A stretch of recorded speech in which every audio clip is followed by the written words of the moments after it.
Hey everyone, it's Rihanna and welcome back to another film review. So today I'm so excited to be talking about Wonder Woman, which is the first live-action, female-led superhero movie. Now, we already saw Wonder Woman in her debut in the DC Extended Universe. In Batman v Superman, the character of Diana Prince came in, saved the day, was a badass, and now she finally gets her own on-screen live-action movie, and oh my goodness, it was all I expected, and so much more. So Wonder Woman is directed by Patty Jenkins. It's obviously in the DC Extended Universe. I have not read any of the comics for Wonder Woman. I just don't read comics. It just doesn't happen. And obviously I was highly anticipating this film. It's one of my most anticipated films of the year just because I love superhero films. I love female superheroes. And what more could you want than a female-led superhero film? Just what?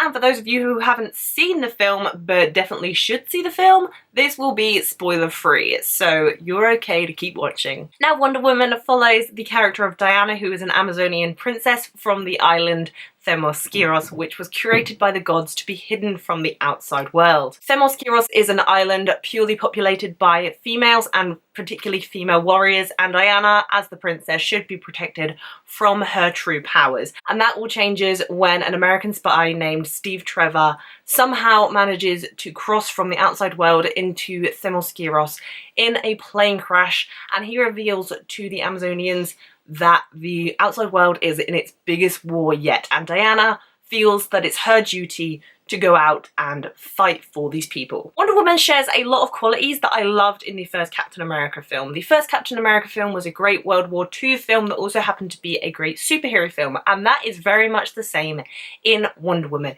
It's a superhero film that is set up against World War I, and when the two are combined, I think it works really well together. For one, it looks gorgeous. Obviously World War I didn't look gorgeous, but the costumes and the aesthetics of war mixed with the superhero kind of costumes, it all looks absolutely fantastic. The cinematography was gorgeous. I really liked, for the most part, the CGI. Towards the end in the third act, it was quite questionable and kind of dodgy to look at, mostly with the fire. Fire's always a difficult one to nail, but for the most part the film just looked glorious from the island of Thewlis to when they go to investigate in London, and everything just looked beautiful, and that is not short in the cast members of this film. Everyone is beautiful. You have Diana Prince, who is played by Gal Gadot, who is gorgeous, but not only that, she plays this character so well. I love how in depth they went into the character of Diana, and I love how layered and complex and flawed she is as a character. Obviously, Diana has never left Thewlis, and she's very naive to what's actually going on and to what she has been told by her mother in her lifetime. When she leaves Thewlis and goes into the real world with Steve Trevor, she learns a lot about love and about life and about being a human. And I really think the combination between having Gal Gadot as such a versatile and kind of vulnerable and feminine actress, I think the combination of that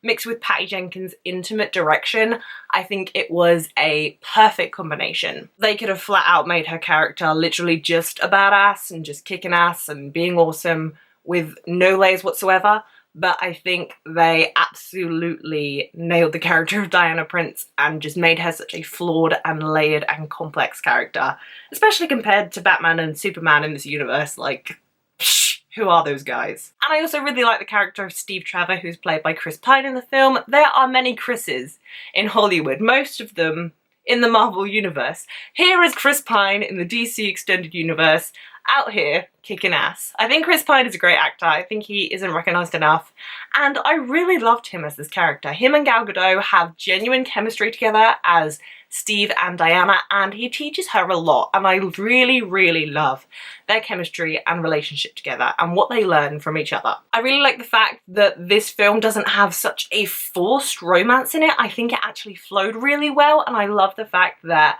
Diana Prince and Wonder Woman is such a feminine character, but she's also a total badass. It shows that women don't have to just be badass or be romantic. It shows that we can be all the things. And I must say, she's a badass. I mean, she's an Amazonian princess. She's all powerful. She is so cool. Having her sword and having her lasso, it's just some of the best action sequences I've seen in a very long time. They're very stylistic.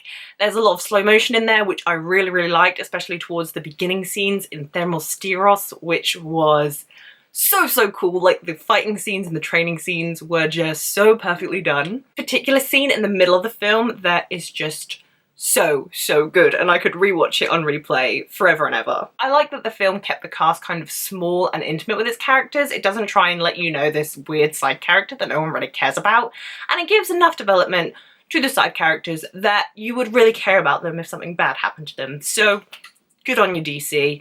You're doing more than what I liked with the Suicide Squad lot. I thought Wonder Woman really worked as an origin story. We obviously see Diana growing up, her background in Thewlis, and her development into a superhero, and I just really like the setup of it all. But I did have some minor issues. While it is a very intimate origin story of a female superhero, while she is layered and complex, it did feel kind of by the numbers in places and very patchy with its pacing.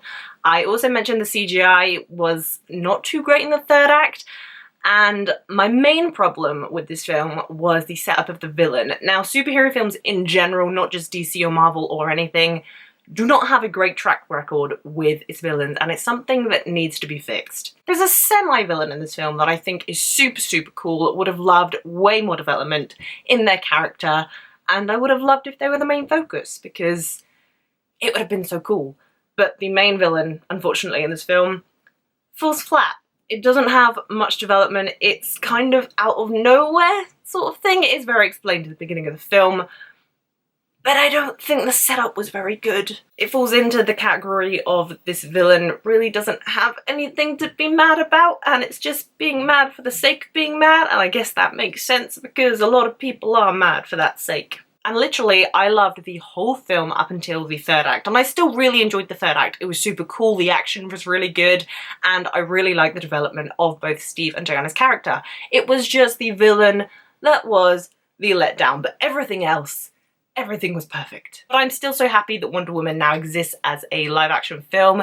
It's gonna empower women. I certainly felt extremely empowered coming out of this film, and finally, Hollywood might learn to trust female directors with big-budget movies.